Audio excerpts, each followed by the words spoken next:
Hello, everyone.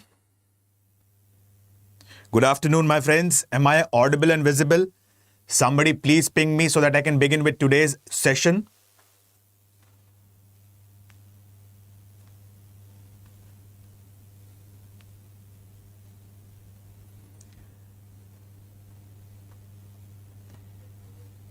Yes, my friends. Am I audible and visible?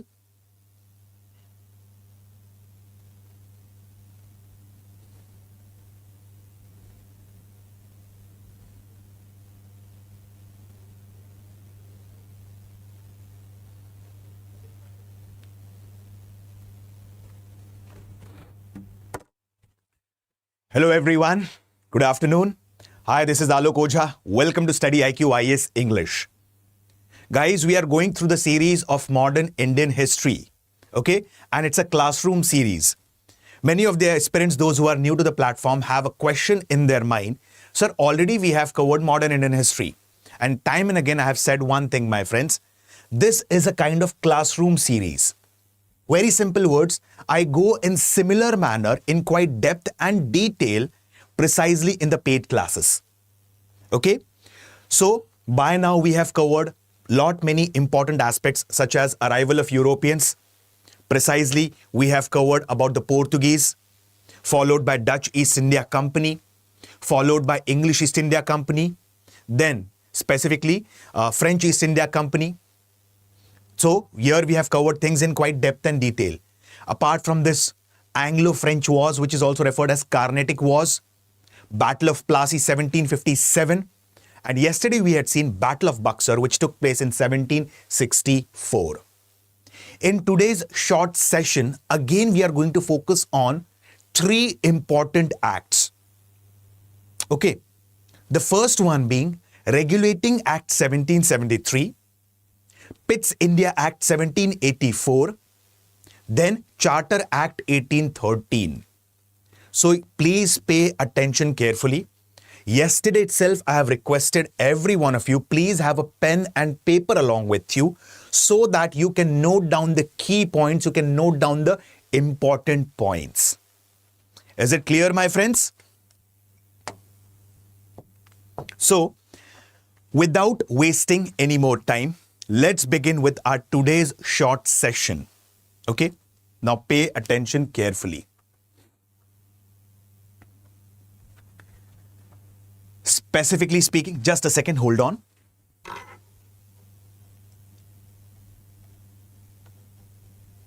Just a second, guys.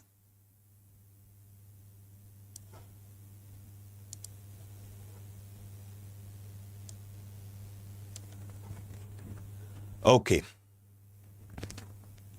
English East India Company. I'll go with a quick recap of 2 minutes. That's it. So that the aspirants, those who are new to the platform, can easily correlate the aspects that we are going to discuss today. English East India Company was formed by a charter in 1600. Approximately at that time, during the formation of English East India Company, there were more than 125 shareholders who were referred as Court of Proprietors. Captain William Hawkins was the first agent of English East India Company to come to India and acquire permission for establishing factory in India. But Jahangir denied the permission to Captain William Hawkins. In the coming years, Thomas Roe and Captain Middleton were given the permission to establish their factories. And English East India Company established their first factory at Surat, approximately around 1612-13. With the passage of time, English East India Company started establishing factories over the west and the east coast of India. Again, these factories were being managed by different presidencies. Example, the factories in southern part of India were being managed by a presidency which was established as Madras Presidency. And the credit for creation of Madras Presidency goes to Francis Day. Here, Fort St. George was being constructed. In the western and central India, there was a presidency that was being established which is referred as Bombay Presidency. And as discussed earlier in quite depth and detail, that Bombay was a kind of an alliance, a kind of a matrimonial alliances. How? Portuguese princess Catherine Braganza, she was being married to King, specifically, to Prince Charles II. And he got the entire region of Bombay at a dowry of rupees 1. Entire region of Bombay. And Prince Charles II gave this region of Bombay to English East India Company at a rent of £10 per annum. George Oxenden and Gerald Ongier played a very major role in elevating the western region of India to the level of Bombay Presidency. And finally comes the most important one, the Bengal Presidency. Bengal Presidency, the creation for Bengal Presidency, the credit goes to a specific company's agent whose name was Job Charnock. It is believed that Job Charnock, a company's agent, purchased 3 important villages. That is Govindpur, Sutanuti and Kalikata at 1200 rupees. And later on this was elevated to the level of presidency referred as Bengal Presidency or Calcutta Presidency. Here Fort William was being constructed. And Robert Clive was the first governor of Bengal or first governor of Fort William. He was being followed by Henry Van Straat. And now let's understand the working pattern of English East India Company. How did English East India Company manage its political and commercial functions in India? Let's understand through different acts. Okay?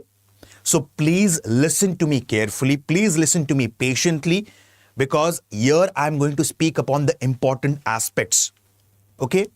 And as I've told you in the start of the session itself, it's a request. Please have a pen and paper along with you so that you can note down the important points. Listen to me. I'll go in a gradual, step-by-step manner for easier understanding of the concept. Now let's begin with Regulating Act 1773. Okay? Please keep the session interactive. If you have any query, any question, any doubt, please answer or please ask that in the comment section. Okay? Now, English East India Company, it's a joint stock company. It's a shareholders company. And approximately there are 125 shareholders in the company.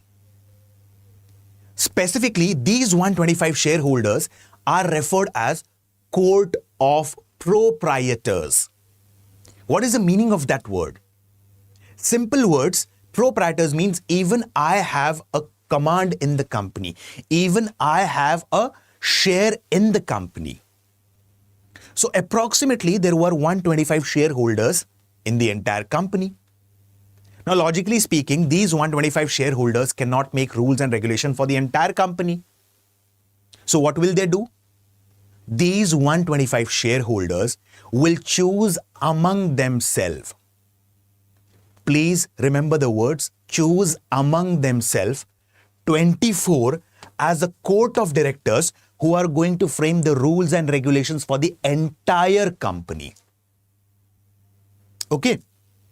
I repeat, approximately there are 125 shareholders in the company, which are referred as Court of Proprietors. These 125 shareholders among themselves will choose specifically 24 as Court of Directors who are going to frame rules and regulations for the company. Okay?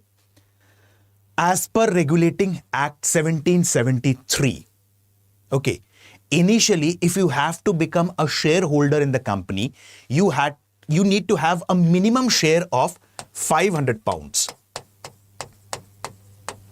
Initially, okay? But as per Regulating Act 1773, if you have to become a shareholder, the minimum investment that you need to have is at least £1,000. Okay? Now these 24 Court of Directors, they were chosen annually. Now as per Regulating Act 1773, the election for Court of Directors would be held once in 4 years. And that too for 1/4 of the seats, not for all the Court of Directors. Is it clear? I'll repeat the points again. Election for the court of directors initially was held annually. Now, the election for the court of directors would be held once in 4 years.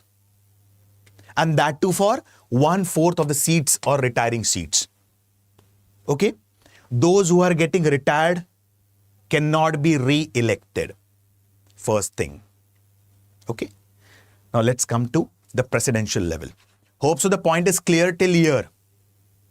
Any question, any query, any doubt? Let's move ahead. As discussed, there were 3 presidencies. Bombay Presidency, Madras Presidency, and Bengal Presidency. Now, these 3 presidencies had their respective governors. As I've told you, the credit for creation of Madras Presidency goes to Francis Day. The credit for creation of Bengal Presidency goes to Job Charnock. And these 3 presidencies had their respective governors. Okay? There was a separate governor for Bombay. There was a separate governor for Madras. And there was a separate governor for Bengal. But the most striking point here is the governor of Bengal was designated as Governor General of Bengal. And the first Governor General of Bengal was Lord Warren Hastings.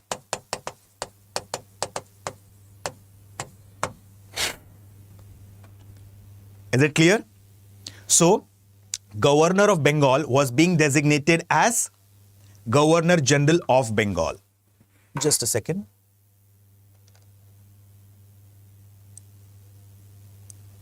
Vishu, your question is what is COP? COP is Court of Proprietors. Very simple words. Even I have a share in the company. I am one of the shareholders. That is the meaning of the word proprietors. Is it clear, Vishu? Okay. I'll repeat the points again. There are 3 presidencies, and for all these presidencies, there are respective governors. Separate for Bombay, separate for Madras, separate for Bengal. But Governor of Bengal was being designated as Governor General of Bengal. And the first Governor General of Bengal was Lord Warren Hastings. Another important aspect, the governors of Bombay and Madras were subordinated to Governor General of Bengal. Okay? Then, there is an executive council consisting of 4 members which will assist the Governor General of Bengal in performance of his duties. Okay? And initially, the Executive Council of Warren Hastings consisted of John Clavering, George Monsoon, Richard Burwell, and Philip Francis. So these are the executive councillors of Warren Hastings. Okay? They will assist the Governor General in performance of his duties. Clear? Moving ahead. Approximately around 1781, there were 2 committees that were being created. Okay, one was Select Committee and the second one was Secret Committee. Just remember the name of these 2 committees and I'll explain you their role in the further part of the session. So just remember their name. Approximately around 1781, 2 committees were created, Select Committee and second one was Secret Committee. Okay? Hope you understood till here. Moving ahead. As per Regulating Act 1773, Supreme Court was created at Fort William in Calcutta. And the Supreme Court had 1 Chief Justice and 3 other judges. The first Chief Justice of the Supreme Court that was created at Fort William in Calcutta was specifically Sir Elijah Impey. And 3 other judges who will assist the Chief Justice in performance of his duties were Robert Chambers, Stephen Caesar, and John Hyde. Okay? So this is nothing but in general structure of Regulating Act 1773. Now, what is the purpose of Select Committee? Okay? Now, I'll give you a small example. Governor General of Bengal is assisted by an executive council of 4 members. They will frame certain rules and regulations for the territories of English East India Company. And it is necessary for governors of Bombay and Madras to obey the orders of Governor General of Bengal, since the Governor of Bombay and Madras are subordinated to Governor General of Bengal. So this is nothing but Calcutta Council or Bengal Council. Okay, they are making certain rules and regulations. And these rules and regulations are being interpreted by whom? Supreme Court, which is established at Fort William in Calcutta. So they are making rules and regulation and executing them. Supreme Court is interpreting the rules and regulations that is being framed by the Calcutta Council or Governor General's Executive Council. Okay. So the purpose of Select Committee was to maintain a balance between both of them. That is Supreme Court, which was established at Fort William in Calcutta. And secondly, the Governor General's Executive Council. Is it clear, my friends? Okay. So this is nothing but in general about Regulating Act 1773. Hope the point is clear. I'll repeat the points again in short. One more point to be remembered. Who is going to appoint the governors here? Who will become the governor of Bombay? Who is going to become the governor of Madras? Who is going to become Governor General of Bengal? It would be decided by Court of Directors. So can you observe one thing? The Court of Directors, who are representing the entire English East India Company, are managing commercial functions as well as political and administrative functions. Correct? So I'll repeat the points again and I will ask you one question. Please answer that in comment section. What are the drawbacks of Regulating Act 1773? If you have listened to me patiently for the previous 10 to 15 minutes, I am pretty sure about this, you will be easily able to answer this question. Just think about it. Okay? I'll answer that. Don't worry. Let me repeat the entire point for you within next 1 minute so that the aspirants, those who have joined late on the platform, can easily understand things. Okay? This is the structure of English East India Company. I'll go a bit faster. English East India Company, which was established around 1600 as per the charter of Queen Elizabeth. It is a shareholders company. It's a joint stock company. Approximately there were 125 shareholders, referred as Court of Proprietors. These 125 shareholders chose among themselves 24 as a Court of Directors who are going to frame rules and regulations for the company. Clear? Now, there were 3 presidencies: Bombay Presidency, Madras Presidency and Bengal Presidency. All these 3 presidencies had their respective governors. But the Governor of Bengal was being designated as per Regulating Act 1773 as Governor General of Bengal. And the first Governor General of Bengal was Warren Hastings. He was assisted in performance of his duties by an executive council consisting of 4 members. And they were John Clavering, George Monsoon, Richard Burwell and Philip Francis. As per Regulating Act 1773, okay, Supreme Court was established at Fort William in Calcutta. And the first judge of Supreme Court, in simple words, Supreme Court initially had 1 Chief Justice and 3 other judges. The first Chief Justice was Sir Elijah Impey. And 3 other judges included specifically Robert Chambers, Stephen Caesar and John Hyde. Now, who is going to appoint the Governor of Bombay and Madras? Who is going to appoint specifically Governor General of Bengal? It would be Court of Directors. Simple word, Court of Directors, they were having political and administrative plus commercial functions. Clear? Moving ahead, specifically, this is in general structure. There are 2 committees, Select Committee and Secret Committee. Okay? And these committees were created approximately around 1781. The purpose of Select Committee was to maintain a balance between the decisions that were being taken by the Calcutta Council and secondly, the Supreme Court. And I'll let you know about the functions of Secret Committee in 1784 Act. Okay? So this is majorly about Regulating Act 1773. My friends, I'll give you 30 seconds. Just analyze what could be the probable drawbacks of Regulating Act 1773. Yes, just analyze. Probable drawback. Yes, please keep the session interactive, my friends. Hope you have understood Regulating Act 1773, the basic structure. Clear? 30 seconds I'm giving you guys.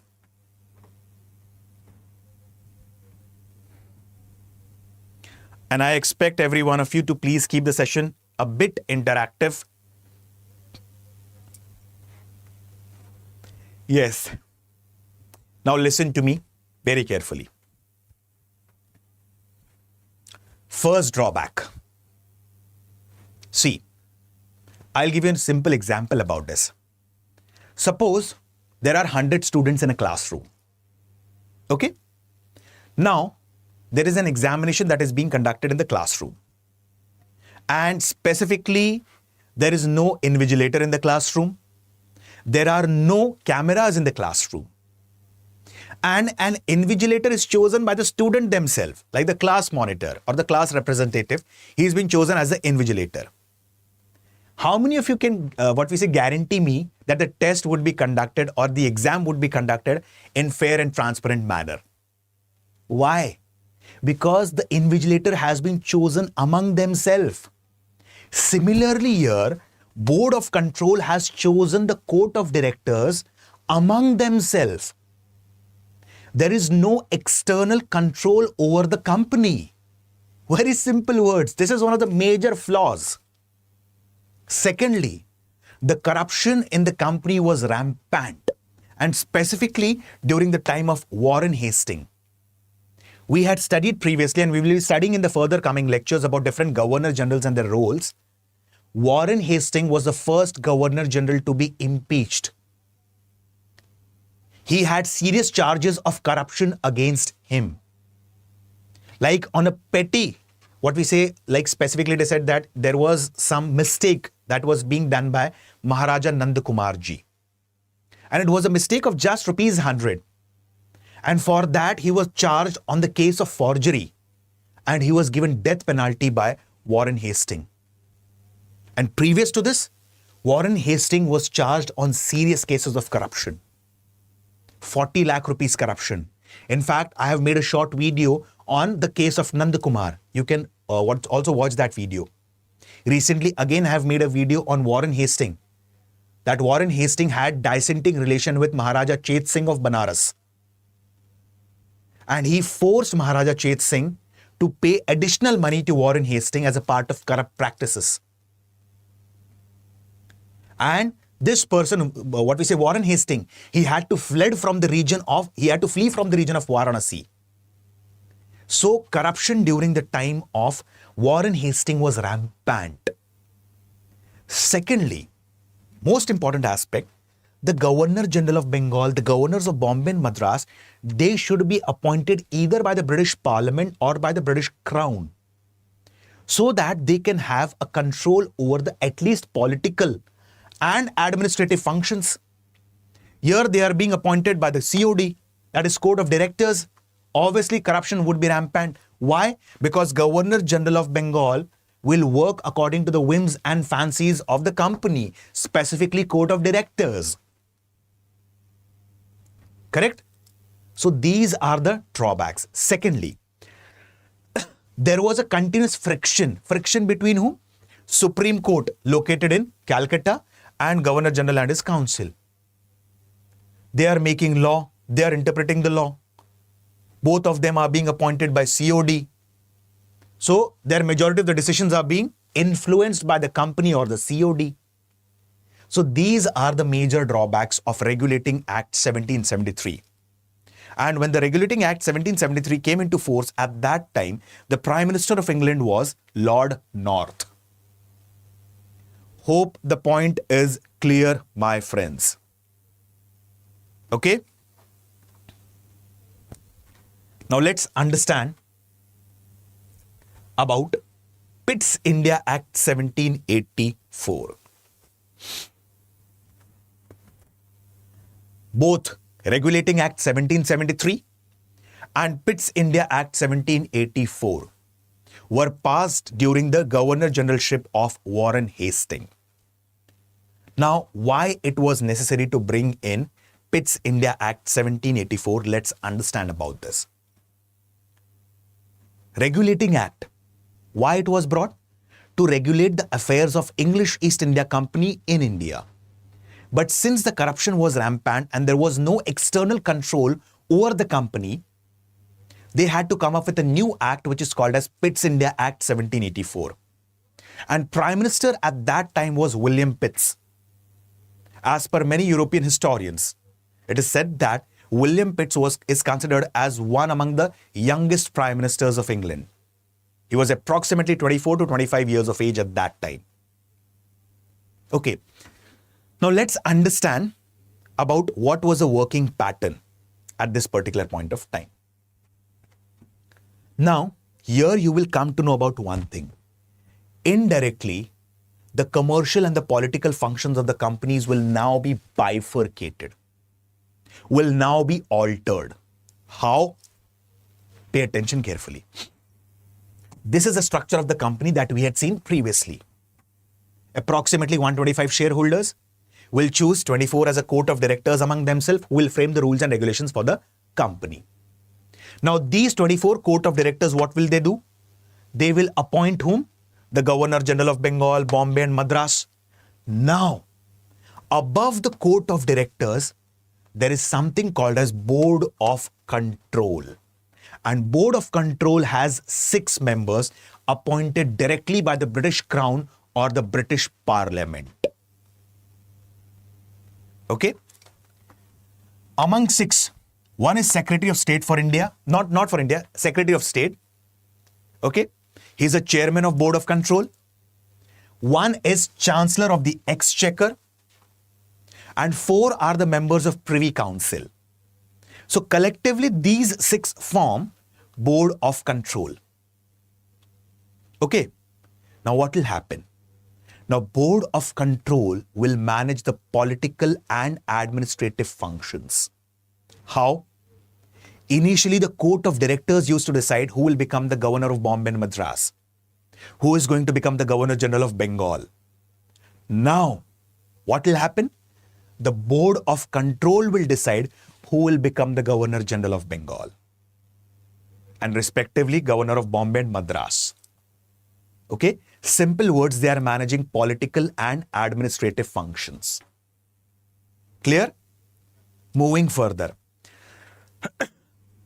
Here I have told about there were 2 committees, Select Committee and second one was Secret Committee, which was created in 1781 itself. So what was the purpose of Secret Committee? Secret Committee acted as a channel of communication between Board of Control and Court of Directors. Okay? Now, initially what used to happen? Let me explain you with the help of an example. Suppose I am one of the Court of Proprietors or I am one among the members of Court of Directors. I have a lot of influence in the company. Now, I will direct the, company members specifically to appoint somebody as a district collector, to appoint somebody as specifically an, administrator of a particular district or an SP of a particular district. So initially, everything was working on the basis of favoritism and nepotism. Now, this won't work. Why? Because Cornwallis, he has come up with what? Cornwallis has come up specifically with civil services examination. If you want a service in the company, you have to crack the covenanted civil services examination. Indians were not allowed. Because Lord Cornwallis, although he is referred as father of civil services in India, he had laid down westernization of public service. Simple words. Indians were not allowed to sit in civil services examination. Indianization of public services or Indianization of civil services was later on was done by whom? Lord William Bentinck, who was the Governor General of India. But initially, it is believed that there was westernization of public service. Okay? No, Vishu, select committee and secret committee were not appointed by COD. Okay? So, what will happen? If anybody has to work in the company, they have to crack this examination. Secondly, a very important step taken by Lord Cornwallis, who is also referred as a blue-blooded aristocrat because he came from a royal family, was what? He said that anyone who is either joining in the military service as a high-ranking officer or civil services, he has to disclose his personal property within 2 months of joining. Compulsorily. This was one of the best steps taken by Lord Cornwallis as a part of Pitt's India Act 1784 to contain the corruption. Another step. In regulating Act 1773, we had seen one thing. What?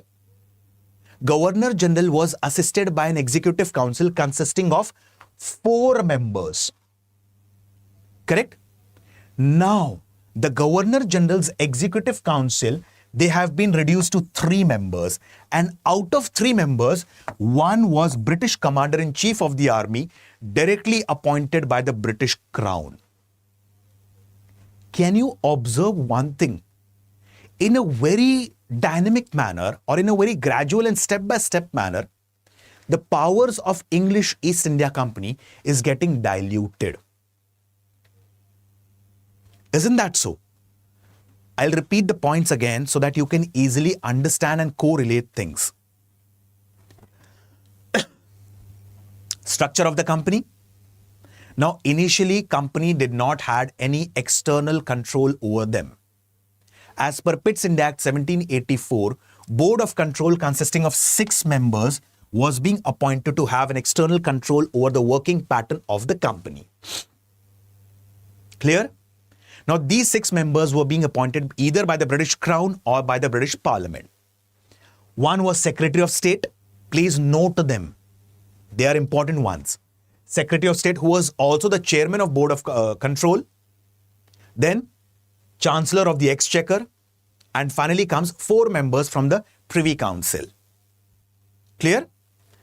Governor General of Bengal was initially assisted by an executive council consisting of 4 members. Now they have been reduced to 3 members. Out of 3, one was British Commander-in-Chief of the Army directly appointed by the British Crown.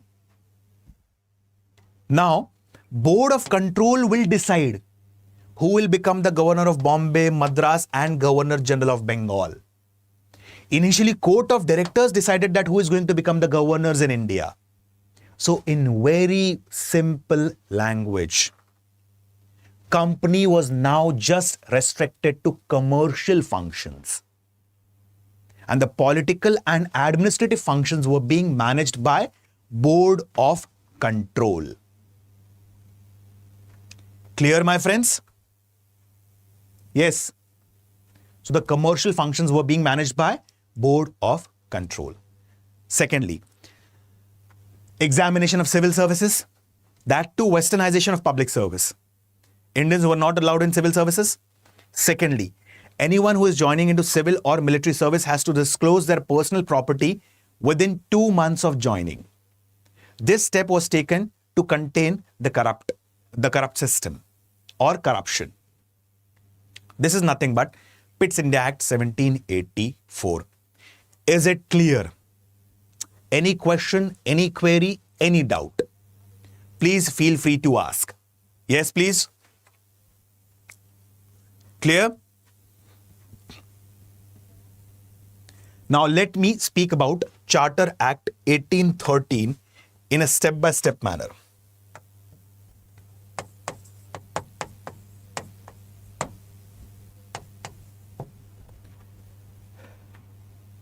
Okay? Now before I speak about Charter Act 1813, let me give you a short synopsis about Charter Act 1793. Now, as per Charter Act 1793, what happened? English East India Company was given the monopoly to trade over India for the next 20 years.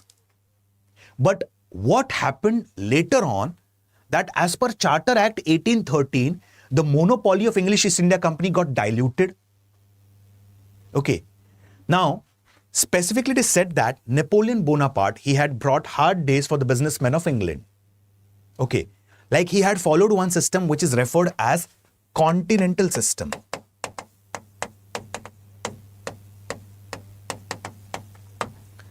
Very simple words. I'll give you an example of an embargo. Like usually we read in the newspapers such as Indian Express and The Hindu that specifically sanctions have been imposed, economic sanctions have been imposed on Iran by US, or embargo has been imposed on them. Simple words, any country that would be trading with Iran, we won't be trading with them. In very simple words, okay. I won't be going in a complex language about that. So similarly here, Napoleon Bonaparte had followed continental system. Now what is continental system all about? Any country that would be trading with Britain, we won't be trading with that company, or we won't be trading with that country. And secondly, all the ports, majorly of Europe, were being closed for British goods. And this had brought hard days for the businessmen of England. So what did the businessmen do? Businessmen approached the British Crown or the British Parliament and requested to end the monopoly of English East India Company in India. And my friends, as per Charter Act 1813, the monopoly of English East India Company in India was ended. I'll come back to this point. Okay. So as per 1793, English East India Company was given the powers to trade in India for the next 20 years. Simple words, they were given the monopoly. But later on, they had to switch their decision. And the reason was continental system that was being followed by Napoleon Bonaparte. Okay. One more thing that you need to remember. As per Charter Act 1793, what happened? The members of the Board of Control, they were now paid out of Indian revenues. Okay. All these 6 members were getting their salary, perks, privileges, pension. And that was driven out of Indian revenue as per Charter Act 1793. Please remember this point. My friends, can you imagine the immense forms of drain that was taking place right now? As I have told you previously, after Battle of Plassey, that is post 1757, and before Battle of Buxar, 1764, for an approximate span of 7 to 8 years, it is said that just out of Bengal treasury, I am saying, not out of entire India, approximately 4.94 million pounds was being drained out of India. And in the coming years, this would be highlighted by R.C. Dattaji in his book, Economic History of India. And this was not one form of drain that was taking place. If you analyze things, as I've told you, Britain and France are waging wars throughout the world in name of colonies, in the name of mercantilism, in the name of colonialism. They are fighting in Europe, they are fighting in Caribbeans, they are fighting specifically in Americas, they are fighting in Asia. And for waging these wars, they require arms and ammunition. Where will the money for these arms and ammunition come from? India. And remember one thing, my friends, whatever development that Britishers have made in India, rather it be in the form of education system, in the form of development of railways, they have did this for their personal interest. Yes, we get the benefits of this later on. But initially, it was driven out of their personal interest. Okay, like for example, Britishers have started railways approximately around 1832. Like many of you will question, sir, what are you saying? The book suggests that the railways were being started around 1853. 1853, passenger railway was started. Okay, during the time of Dalhousie. The railways actually began from 1832 itself. In fact, prior to 1853, there were 2 railways company. Peninsular India Railway and East India Railway Company. So for development of these railways, where did the money come from? Indian revenue. Okay. So there was huge form of drain that was taking place at that time. A lot of money was being drained out of India. So just remember two things out of Charter Act 1793. One was what? Company was given monopoly to trade over India for next 20 years. And secondly, the salary of the members of the Board of Control now came from the Indian revenues. Now let's come to Charter Act 1813. As per Charter Act 1813, monopoly of English East India Company in India now ended, but not completely. Okay? Now, English East India Company still have a monopoly over trade with China and trade in tea. Simple words, anyone who can trade with China is English East India Company. Anyone who can trade in tea is English East India Company. Okay? So here, the monopoly of English East India Company has been ended, but not completely. The complete monopoly of English East India Company would be ended in 1853. But the process has begun from 1813. Second important aspect. English East India Company have now decided that every year they will spend 1 lakh rupees for the purpose of educating Indians. Now the first question that comes up in the mind of every aspirant, that why are Britishers interested in educating Indians now? Okay, it is quite easier to rule over the people who are illiterate, but why are these people educating Indians? Now I'll give you a small example. Civil servants, military officers, they are being recruited in London. They have to work at the grassroots level in India. They are hardly aware about the grassroots realities of India, the Indian society, the climate of India, the people of India, the tribes of India, the traditions and customs of Indians. And they are made to work in India, recruited in London, trained in London. They were trained at Hailbury College in London. And now they have to work at the grassroots level in India. What would be their administrative efficiency and effectiveness? Almost zero. Almost zero. Why? They are hardly aware about the grassroots realities of India. So what happened? Now they wanted to educate Indians so that they can assist specifically these officers who are coming in India. And the first step was taken by Lord Warren Hastings. Now Warren Hastings started Calcutta Madarsa, which is referred as Madarsa Aliyah, for study of Muslim law. Later on, Sanskrit College was being established by Jonathan Duncan. And in the coming years, Charter Act 1813, they have decided that every year they will be spending rupees 1 lakh for the purpose of education. Now, after this, there would be another controversy. And what would be that? How to educate Indians. Should we educate Indians in their mother tongue or should we educate Indians in English language? So that crept up in the form of a controversy referred as Anglicist-Orientalist controversy. And what is this controversy all about? Anglicists were of opinion that we should educate Indians in English language. Why? Because they believe that we want Indians in blood and color of their skin. But by their morals, manners and etiquettes, they should be complete Englishmen. Such as C.B. Saunders, W.W. Bird, they supported Anglicist viewpoint. On the other hand, James and Henry Princip, they supported Orientalist viewpoint. They believed that suppose we have spent rupees 1 lakh completely on English education and English is an alien language to the people of India. After some time, we'll realize that whatever efforts that we have taken have gone in waste.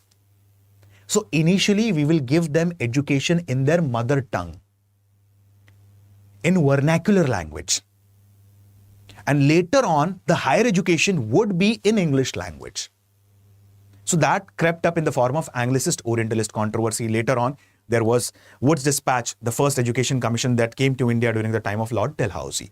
But the point that you need to remember is, as per Charter Act 1813, rupees 1 lakh would be spent every year for the purpose of education. Clear? Third point.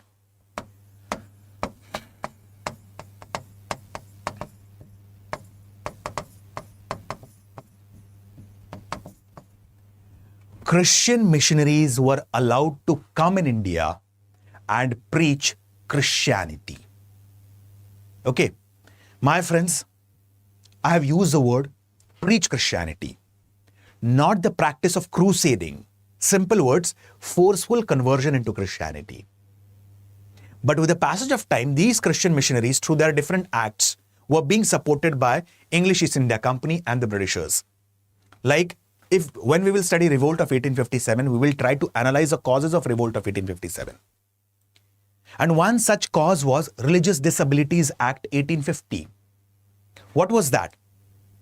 Any person who wants his ancestral property to be inherited compulsorily needs to get converted into Christianity. Otherwise, he cannot inherit his ancestral property. So this was nothing but an attempt for forceful conversion into Christianity. So as per Charter Act 1813, Christian missionaries were allowed to come in India and preach Christianity. Okay. Now, I'll give you a very small example. Like, as I have used the word Christian missionary, one event or one incident that came up in my mind, and it's a knowledge booster for you guys as well. So, have you heard of a name of a person called as Samuel Evan Stokes? It's just out of the explanation, out of the box explanation. It is nowhere correlated to Charter Act 1813. But since here the Christian missionary word came, the first person who crept up my mind was Samuel Evan Stokes. Have you heard about him? Yes. Good afternoon, Rishiji. Yes, anyone? Yes, my friends, please keep the session interactive. Any question, query, doubt, feel free to ask. Okay. Now, Samuel Evan Stokes, he was an American Christian missionary. Okay. He was the first person to introduce apple farming in India. It's a knowledge booster. I'm telling it to you. Okay. It's just a kind of a takeaway. So, this person, he was an American Christian missionary. He was born in a very wealthy family. Okay. And specifically, his dad had a very vast empire of business. But he was not at all interested in business, and right from his childhood itself, he was quite inclined towards learning different percepts of Christianity. Okay. And like as he grew up, as I've told you, he did not have any interest. So he came as a Christian missionary in India. And he started working with a doctor couple in India who were doctors as well as promoting and propagating Christianity in India. At that time, he went through different places across India. And finally, he settled at a place called as Kotgarh, which is located in Himachal Pradesh. Here, he married a local Indian Christian lady. And it is said that he was the first person to introduce apple farming in India. Prior to this, an apple farming was being tried by a British officer whose name was R.C. Lee. And he had introduced a kind of apple called as Newton Pippins in India. But Newton Pippins were sour and tangy in taste. So that did not work well with the farmers of India. So this person, Samuel Evan Stokes, he introduced apple farming for the first time in Himachal Pradesh, precisely Kotgarh. And that became very successful. So he had came as a Christian missionary. But now he was inclined towards Hinduism. How? In the region of Kotgarh, there was outbreak of plague. And many people were deserting the villages of Kotgarh. Yes, good afternoon, Natarajan ji. Sorry, Nagarajan ji, good afternoon. So many people were deserting the villages of, Kotgarh. Here he observed or he came across a person whose name was Pandit Rulia Ram. And Pandit Rulia Ram, he was treating the patients of plague. He was very much astonished, Samuel Evan Stokes, that how is he doing? Like many people are deserting the villages. Probably he can die. He went to Pandit Rulia Ram and asked him, what are you doing? He gave a very beautiful reply. I'm doing nothing. I'm just doing seva. This is the core of humanity. And he was very much fascinated towards his ideological perspectives. In the coming years, he also met Mahatma Gandhi through C.F. Andrews. It is also believed that he has witnessed Jallianwala Bagh massacre. He had met Lala Lajpat Rai. And later on, a person who had came to spread Christianity in India, he himself had accepted Arya Samaj and its principle. And Samuel Evan Stokes is referred as Satyanand Stokes. You can Google his entire story. So an American Christian missionary was so influenced by the Hindu ideology and philosophy that he specifically accepted Arya Samaj, and he was referred as Samuel Evan Stokes was referred as Satyanand Stokes. So this was a short story of him. Yes, good afternoon, Aditya ji. So my friends, in short, this was about Charter Act 1813. I'll repeat the points again within the next 10 seconds. As per Charter Act 1813, the monopoly of English East India Company in India ended except in China and tea. Completely it was ended in 1853. Second point, English East India Company will now spend 1 lakh rupees every year for the purpose of educating Indians. And the third point, Christian missionaries were allowed to come in India and preach Christianity. This is majorly about Charter Act 1813. So my friend, this was a short video on regulating Act 1773, Pitt's India Act 1784, Charter Act 1793, and Charter Act 1813. Probably on Monday or Tuesday, I will be coming up with a new video on Charter Act 1833, Charter Act 1853, followed by Government of India Act 1858. And in the coming sessions, there are a lot of interesting stories and wars, battles and so on, such as Anglo-Afghan wars, Anglo-Mysore war, Anglo-Maratha wars. Then we'll be throwing light on different governor generals and different aspects of India's freedom struggle. Okay? Hope, my friends, the session was interesting. Okay. My friends, StudyIQ IAS has come up with different courses. You can visit the website of StudyIQ IAS and go through all these courses.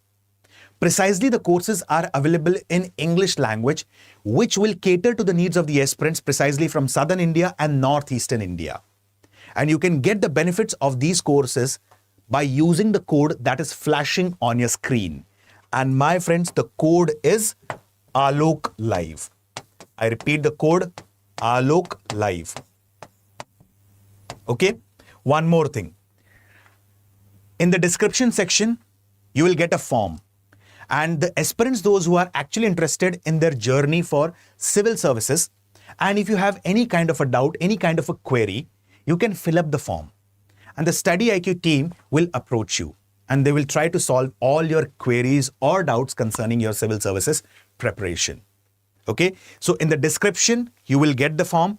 Please do fill the form, okay, so that all your doubts will get clear. Okay, and visit the website of StudyIQ IAS English. There, you can use the code Alok Live to get the benefits of the courses. Okay, my friends. Yes, Kiranji, 100% I'll try my best to give you the classes regularly or on regular basis. 100% I'll try that. Okay. One more thing. Aspirants have a doubt, sir. You have conducted previous sessions on medieval India, ancient India, modern Indian history. Where to download the PDF of those sessions from? You can download the PDF of those sessions from the channel history_Alok Ojha. It's a Telegram channel. If you have any doubt, any query, please consult with the team. Or secondly, if you have any doubts, sir, how to follow the practices for answer writing. Secondly, what to read. Is it necessary to read the NCERT or Tamil Nadu State Board book? Is it necessary to read a bulky book called a Spectrum for modern Indian history, or can we read another sources? Or just your videos are enough? If you have any doubt, my friends, please feel free to connect. I'll 100% solve your doubt. Okay? So, with this, I'll stop my words for the day. See you guys in the coming week. Till then, have a wonderful weekend. Bye-bye. Thank you.